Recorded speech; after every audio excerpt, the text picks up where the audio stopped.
Depois de horas movimentadas e assustadoras por conta de Marcelo Marques, o cenário político do Grêmio não está resolvido. A gente vai falar sobre o assunto, mas a boa notícia veio do CT presidente Luiz Carvalho e uma perspectiva favorável para o final de semana. O problema está no jogo contra o Botafogo. A gente fala tudo das últimas horas depois da vinheta.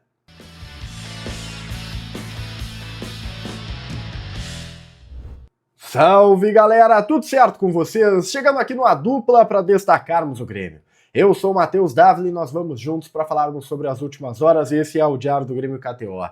Deixa o like, compartilha o vídeo, te inscreve no canal, ativa as notificações e vem fazer parte do A Dupla. Esse conteúdo é um oferecimento de KTO para você brincar, se divertir, sempre com responsabilidade. É um site proibido para quem é menor de idade. E a terça-feira está reservada, pelo menos no meu calendário futebolístico, para assistir Fluminense e Lanús, Copa Sul-Americana, 9h30 da noite. O Renato reencontrando o Lanús, né? Teve o primeiro encontro semana passada lá na Argentina e agora é o duelo da volta e o Renatão precisa dar o troco nos caras. A vitória do Fluminense é a tendência, a odd está 1.55, o empate 3.65 e o Lanús está como zebra, apesar do resultado lá da Argentina com 6.40. Se diverte com responsabilidade, o Fluminense é favorito, mas é futebol, juízo, e lembra que a KTO é entretenimento em primeiro lugar. Bora falar sobre as últimas horas e eu abro dando boas notícias, tá? Vamos para o CT presidente Luiz Carvalho, onde o Grêmio se reapresentou depois da vitória no Clássico Grenal, uma respirada, uma tranquilidade para 2025, para efeitos de tabela de classificação. E o Mano Menezes aguardou com ansiedade o resultado do exame do Carlos Vinícius. E veio daí a boa notícia. Nenhuma lesão foi constatada. Ele não teve lesão muscular, mas há um desgaste, há uma fadiga no corpo. E ele deve ser preservado contra o Botafogo, tá? Até para evitar uma lesão, seria temerário utilizá-lo contra os cariocas agora na quarta-feira na Arena, então o Grêmio, para evitar problemas, não jogará com o Carlos Vinícius, mas tendo a certeza que poderá utilizá-lo no final de semana quando volta a campo pelo Brasileiro. Então assim, na matemática, perfeito, porque o Grêmio achou que ia perder o Carlos Vinícius por 3, 4, 5 jogos. E vai perder por um. Perder entre aspas, né? Não vai utilizar para evitar que haja uma lesão.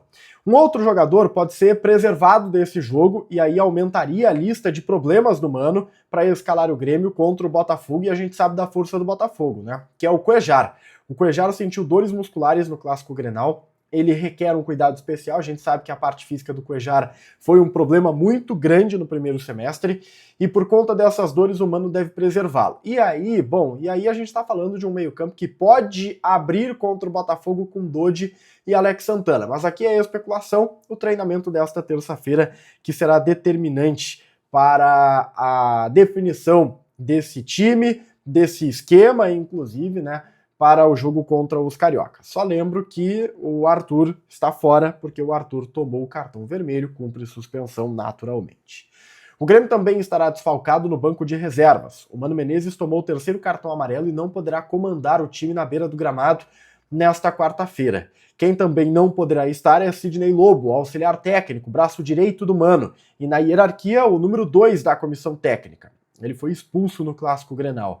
E aqui fica a curiosidade. Quem comandará o Grêmio, muito possivelmente, será Thiago Kozlowski, que é o terceiro dentro da hierarquia. O Thiago ele pediu liberação da seleção sub-20, ele havia sido convocado, o auxiliar técnico, e vai permanecer em Porto Alegre para ser o comandante. Qual é a curiosidade? O Thiago foi o personagem daquele erro de substituição no jogo contra o Mirassol, lembram?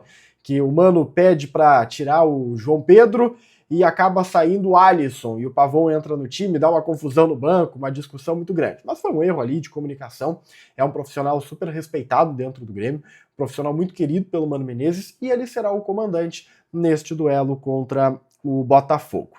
É uma situação diferente, né? Muito rara. Dificilmente a gente vê técnico e auxiliar técnico suspensos no mesmo jogo para o terceiro acabar assumindo esse cargo. Vamos falar de política, para a gente começar a fechar o Diário do Grêmio KTO. Marcelo Marques não é mais candidato à presidência do Grêmio. O Marcelo comunicou isso em uma carta aberta ao torcedor na tarde da segunda-feira. Confirmou que esta decisão já estava tomada há alguns dias que ele esperou passar o jogo contra o Flamengo e o Clássico Grenal para poder divulgar.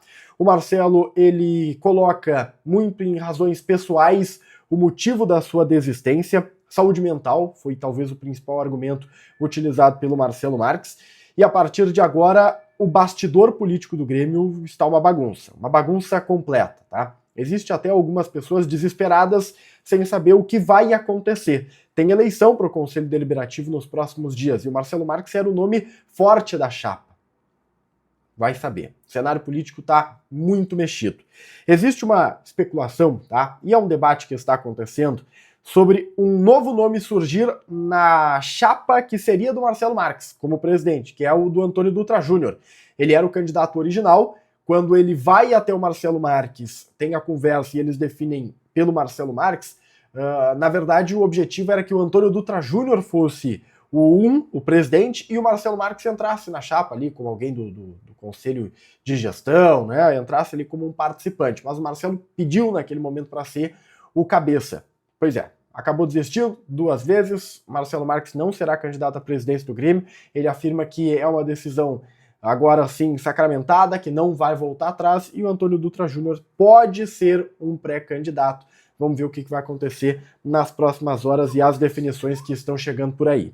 Eu só finalizo dizendo que existem outros pré-candidatos, tá? São eles o Vladimir Chieli, que nunca tirou a sua candidatura, o Denis Abraão, que vai aguardar agora a eleição do Conselho Deliberativo e depois vai se reunir com os seus pares para ver se volta ou se não volta para o pleito, o Sérgio Canosa, que também é um cara que nunca se retirou do pleito, e o Paulo Calef, que se retirou. O Calef, ele teve até, pelas informações iniciais, depois da sua desistência, né, não um atrito, mas ele teve que enfrentar uma chateação dos seus pares políticos que não concordavam com a sua retirada naquele momento. Acreditavam que ele deveria continuar com a campanha, encarar o Marcelo Marques de frente num pleito, mas o Calef defendeu o quê? O Marcelo era o futuro certo, era um nome que estava ali se desenhando, e que ele não faria isso pelo bem do Grêmio, aquela história toda, e agora, né, se desmanchou tudo, vai saber se vai conseguir reorganizar a tempo de voltar como um candidato forte, realmente, com projetos realmente